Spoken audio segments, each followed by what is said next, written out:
Yang jelas dalam hal Pak Prabowo ingin dan membangun komunikasi dengan Ibu Megawati itu sudah sejak awal, bahkan sejak sebelum Pilpres dilaksanakan. Dan insya Allah memang sudah ada komunikasi pendahuluan banyak dilakukan oleh Pak Sufmi Dasko sebagai Ketua Harian Gerindra dengan Ibu Puan terkait dengan rencana silaturahim pertemuan dengan Ibu Megawati, karena kebetulan beliau berdua punya hubungan yang sangat dekat secara personal dan Ya, biasa dalam politik ada turun naik dalam konteks kompetisi. Ini saya mau katakan dalam konteks kompetisi karena tidak ada konflik di situ sehingga tidak diperlukan yang namanya rekonsiliasi karena memang sejatinya semuanya saling silaturahim, semuanya saling kenal.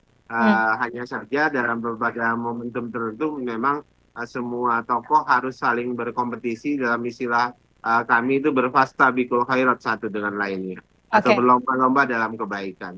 oke. Tapi untuk waktunya belum ada bocorankah Sabtu atau Minggu ini atau bahkan di Ya, hari yang baik ini hari Jumat justru? dari teman-teman PDIP kan berharap bisa bertemu pasca keputusan MA kalau itu terkait dengan politik ya. Tapi kalau terkait dengan hubungan pribadi beliau berdua ya bisa kapan saja, bisa saja nanti pas momentum Lebaran ini atau kemudian nanti beberapa Syawal ke depan begitu. Jadi yang jelas sudah ada komunikasi yang positif antar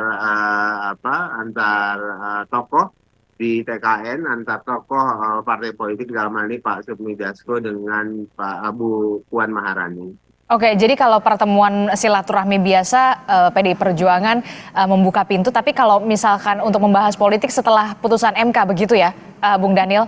Ya, setahu kami pembicaraan dari teman-teman PDIP, tokoh-tokoh PDIP demikian, tentu setelah putusan MK mereka berharap juga bisa bertemu dan bersilaturahim. Pak Prabowo juga sejak awal kapanpun Pak Prabowo berharap bisa bersilaturahim dengan semua tokoh bangsa, termasuk salah satunya adalah Bu Megawati.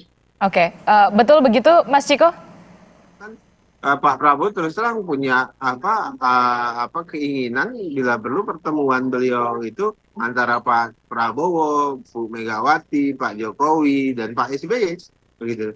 Bisa Mhm. duduk bareng berempat berdiskusi ngobrolin pengalaman beliau-beliau memimpin Indonesia, kemudian bisa sharing dengan Pak Prabowo, kemudian bisa berbagi tugas misalnya karena salah satu keinginan Pak Prabowo itu adalah bagaimana para mantan-mantan presiden itu punya tugas misalnya punya diberikan kesempatan untuk membantu tugas-tugas pemerintahan dalam konteks misalnya seperti mantan-mantan presiden Amerika kemudian punya presiden club begitu yang kemudian bicara tentang negara bicara tentang Indonesia karena tokoh-tokoh seperti Pak Jokowi, kemudian Bu Megawati, kemudian Pak SBY tentu punya pengalaman panjang Hmm. memimpin Indonesia dan Mhm. apabila kemudian Pak Prabowo qadarullah-nya nanti memimpin Indonesia, kemudian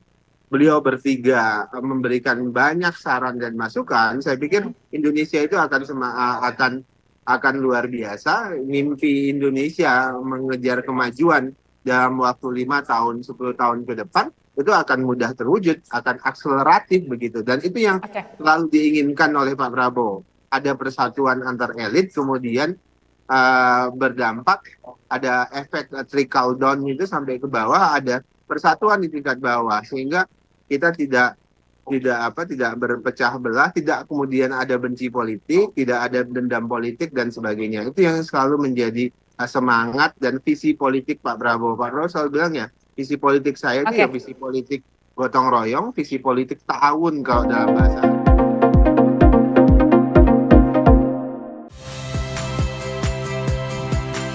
Saya Ihsan Sitorus. Saksikan program-program Kompas TV melalui siaran digital, pay TV, dan media streaming lainnya. Kompas TV, independen, terpercaya.